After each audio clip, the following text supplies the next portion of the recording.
Kia ora, Talofa, Malele, Bula and Welcome to Season 9, Episode 7 of Breakfast Bites by TEIVOVOdigital.com. A wrap of Pasifika People sports news on a sunny and bright Tuesday morning, 9 April 2024.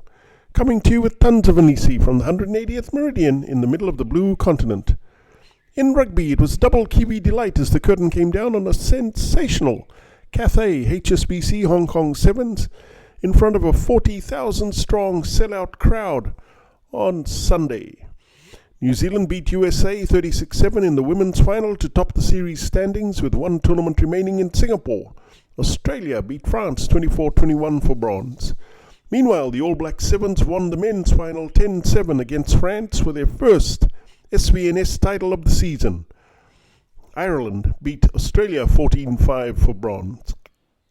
In the women's semi-finals, Australia went down to New Zealand 28-14, while USA beat France 19-5, and in the men's semis, France beating Ireland 26-10, and New Zealand beat Australia 26-7. Fiji beat South Africa 33-14, and Fijiana beat Canada 19-15, so both finished in 5th place. Argentina, smarting from not making the cup competition in the mother of all rugby sevens tournaments, whacked Samoa 42-0 for 9th place. In football, Liverpool were held to a damaging 2-2 draw by Manchester United as they handed the initiative to Arsenal in the Premier League title race, while Tottenham moved into 4th place with a 3-1 win over Nottingham Forest on Monday morning. Tottenham's 3-1 win over Nottingham Forest moves them above Aston Villa on goal difference, and also they hold a game in hand in the race to qualify for the Champions League via a top 4 finish.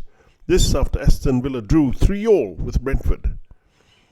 In sports biz, last Friday night, an average of 14.2 million people tuned in to a thrilling NCAA March Madness women's basketball semifinal between Iowa and UConn, which easily broke all established records and more, becoming the most watched college basketball game on ESPN ever, college or pro, men's or women's. Viewership on the final is yet to be confirmed, but expected to pass 16 million, all of which has left experts across the women's basketball industry wondering, were people perhaps right to criticize the US $920 million bundle signed in January with Disney that values the women's basketball tournament at $65 million annually, twice its previous price? In Rugby League, South Sydney coach Jason Demetrio is facing what is almost a win or get sacked game against Cronulla next week as the Rabbitohs' horror run of form threatens his job. After a woeful 34-4 loss to the New Zealand Warriors last Saturday, there are multiple reports of just how close Rabbitohs directors are to swinging the axe. The Daily Telegraph reports the situation will come to a head if Souths lose to the Sharks next week, a game where they'll be without superstar fullback Latrell Mitchell following his 3-week striking ban.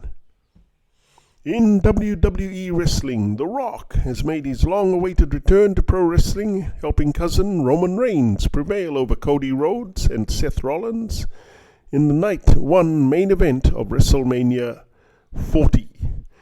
Involved in his first true match since WrestleMania 29 some 11 years ago, the 51-year-old was in incredible physical condition as expected at a jam-packed open-air Lincoln Financial Field, home of the NFL's Philadelphia Eagles.